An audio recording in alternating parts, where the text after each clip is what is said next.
คนดูเลยก็ได้ปรับใกล้ๆไปปรับแรงได้ครับไปขึ้นแรงลงไปปรับแรงได้ปรับเบาปรับค่อยได้ปรับเนี่ยเราที่ถึงว่าเราเราปรับแบบละเอียดเนี่ยเราปรับแบบเบาเนี่ยปรับแบบเบาได้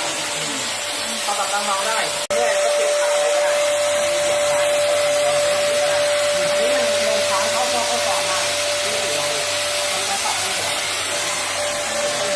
ดูขึ้นหัวได้ดูขึ้นหัวปรับแรงเบา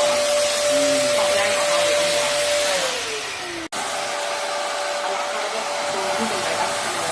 น้ำที่เปิดเป็นน้ำเฉยๆอันนี้